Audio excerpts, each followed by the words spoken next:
Vinculados con YPF, ¿van en vía de solución o estamos cada vez más complicados? ¿Qué tal, Montamat? ¿Cómo va? Exsecretario de Energía y expresidente, ¿no? de YPF. Bienvenido, un gusto saludarlo. Recién debatíamos... Hola, un gusto dialogar con ustedes. Gracias. Bueno, gracias. Recién debatíamos aquí con Hugo sí. y otros invitados sobre la sentencia, ¿no? de YPF. ¿Cuál es su primera reflexión sobre esta sentencia? ¿Es excesiva, como dicen muchos? ¿Es posible de ejecutar efectivamente? O como plantean muchos, por más que se diga, es imposible de concretar.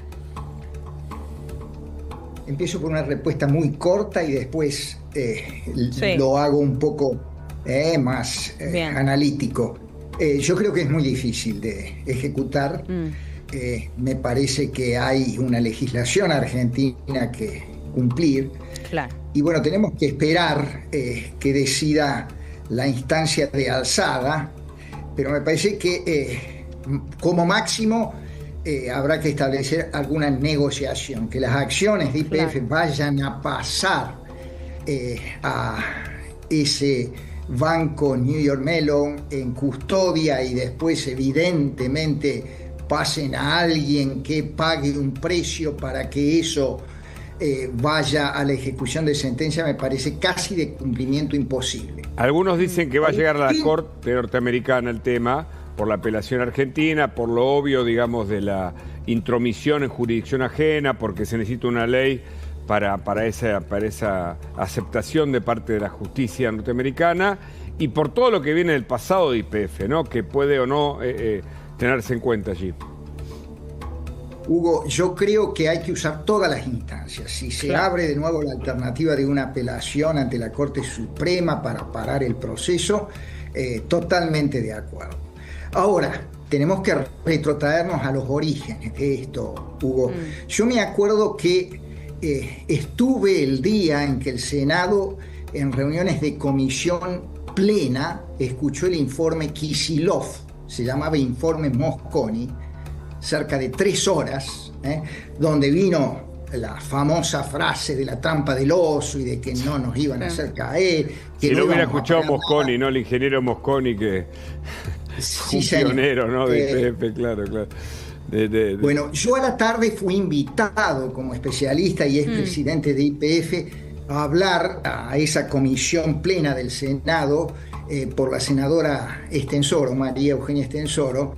Y recuerdo que dije, y está grabado, es decir, acá los archivos o nos ayudan o nos condenan, que era un disparate.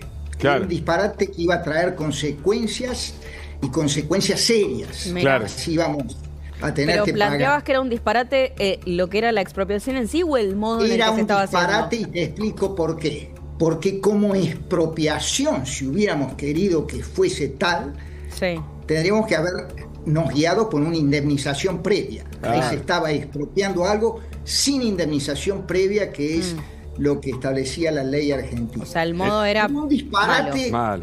Violando el estatuto. Un disparate porque se partía de una falsa concepción del nacionalismo de opereta. Claro, esto nacionalismo es opereta. Una palabra de Perón. Sí. De que si expropiábamos íbamos a desarrollar vaca muerta, y si no expropiábamos, vaca muerta quedaba para dormir el sueño de los tiempos. Entonces yo dije de que el gran desarrollo del shale oil y el shale gas estaba dando en Estados Unidos, donde no hay ninguna empresa que sea estatal. La importancia para desarrollar la potencialidad de vaca muerta, más que la empresa sea de propiedad pública, de propiedad privada o mixta, es que tengamos reglas de juego que permitan hacer la inversión de capitales que estos desarrollos implican. Si no hay fuerte inversión, no va a haber desarrollo intensivo de vaca muerta. Y por esos días, Daniel, paralelamente se hallaba, bueno, después, ¿no? Pero había escuchas de Brufau, del catalán, que estaba a cargo de Repsol, escuchas y una carpeta que apareció después en un allanamiento en la casa de Cristina Fernández. Evidentemente la operación estaba en marcha, pero Kicillof no coincide con lo que usted dice, que parece ser muy razonable, Montamat. Lo escuchamos, mira.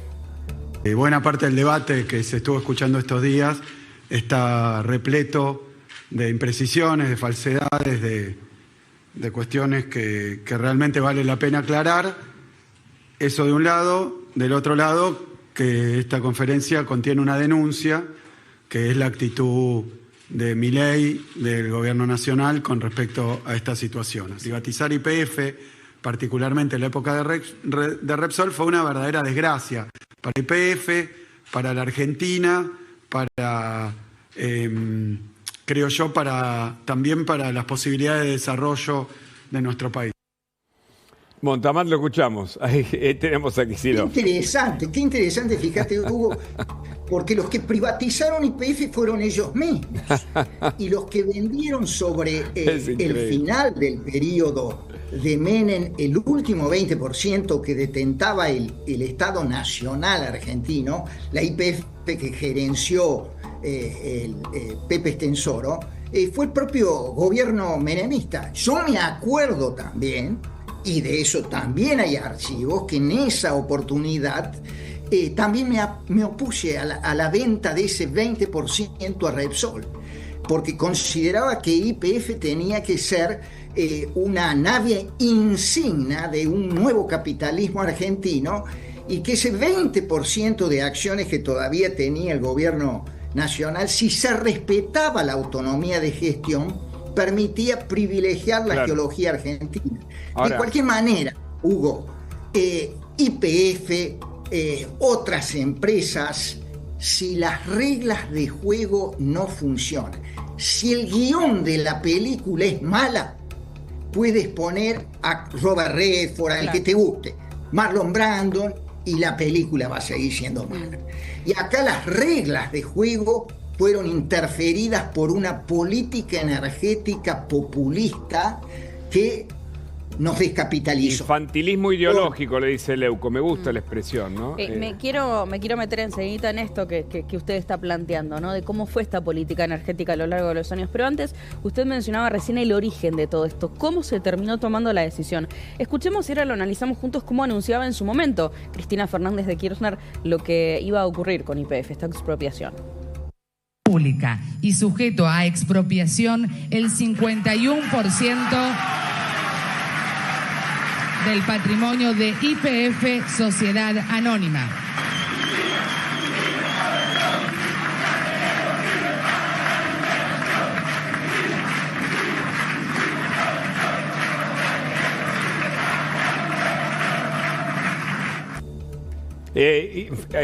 Ahí está, ¿no? Eso fue en 2012. Siempre vale la pena recordar cada año o cada episodio. En 2013 fue el memorándum con Irán. En 2012 la expropiación. Pero esta idea de soberanía tan populacha, ¿no? Tan populista, de soberanía nacional, nos termina costando a todos nosotros, porque el dinero no sale del cielo, nos termina costando mucho, ¿no? Incluso hoy, por más que todavía no se paguen esos 16.000 millones de dólares más intereses. Daniel.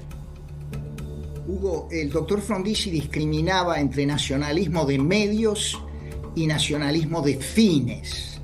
Nacionalismo de medios es querer expropiar una empresa que después quedó aislada de los mercados internacionales. Recuérdate que hubo que hacer una ley especial. En el 2014 le terminamos pagando constante y sonante a Repsol 10.000 millones de dólares por el 51% que habíamos expropiado. Claro. Y tuvimos que hacer una legislación especial para que viniera Chevron y se asociara a YPF y pusiera plata empezar a desarrollar Vaca Muerta. Qué bueno recordarlo, Daniel, porque ahí en el paño, que vamos a repasar ahora pantalla seguramente completa, vamos a ver algunos de los... En este momento del anuncio de Cristina, ¿no? Exactamente, 2012. Mira, ahí está Vudú, si no me equivoco. Vudú al lado de ella, ¿no? Condenado, obviamente, por corrupción. Allí vemos el exgobernador de San Juan, que está ahí atrás. A ver, ¿quién más? Ahí está Randazzo. A ver, ¿quién más? ¿Qué otra cara? Ahí está Vudú, sí, decíamos, ¿no? Se veía... a Valmedina, la Cámpora, claro, ¿no? Todos los muchachos para la liberación. ¿Cuál Julián liberación? Domínguez. Bueno, a los Chávez, ¿no? Exprópiese. Qué declamación tan ingenua, ¿no? Por Dios, porque el mundo funciona bajo determinadas reglas y por más que hoy la jueza se equivoque, ella está tratando de seguir los lineamientos más o menos razonable, aunque en este caso no corresponda, ¿no?, la decisión del 51% de las acciones que por ley solo podrían modificarse en la Argentina, que las resguarda de ese modo, ¿no, Daniel? Sí, por supuesto. Entonces, termino con la idea. Nacionalismo de fines es soberanía energética, es que vengan capitales, desarrollemos las potencialidades que tenemos en Vaca Muerta, en minería, podamos exportar y desarrollemos la Argentina. Esto es desarrollismo de fines, y no tener una empresa que después se descapitaliza y no podemos llevar adelante todas las inversiones que necesitamos. Y para soberanía energética de fines importan las reglas de juego. Por ejemplo, es muy importante en el rumbo que se ha fijado ahora de que exista, por ejemplo, libre acceso al mercado de divisas, porque si no, no iba a haber el capital intensivo que necesitamos para desarrollar Vaca Muerta en la oportunidad que nos ofrece el mundo. Porque si no aprovechamos esta oportunidad, esos recursos van a quedar durmiendo el sueño de los tiempos.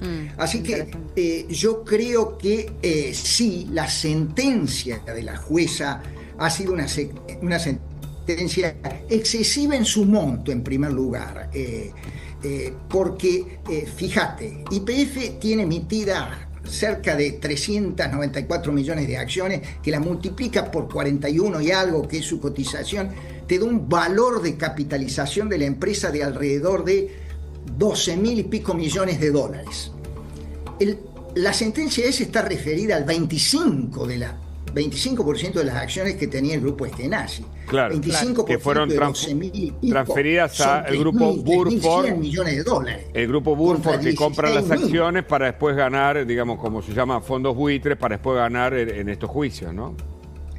Así que, ¿la jueza tiene jurisdicción? Sí, claro que tiene jurisdicción, porque cuando se emite acciones en el mercado de capitales de Estados Unidos, queda sujeta a la jurisdicción de la Security Exchange Commission, se llama, y evidentemente a la jurisdicción de Nueva York, que tiene jurisdicción sobre las acciones que emiten YPF u otra compañía en esa bolsa de valores. Ahora, que dimos motivo para que se abriera un proceso, dimos motivos porque hicimos las cosas mal.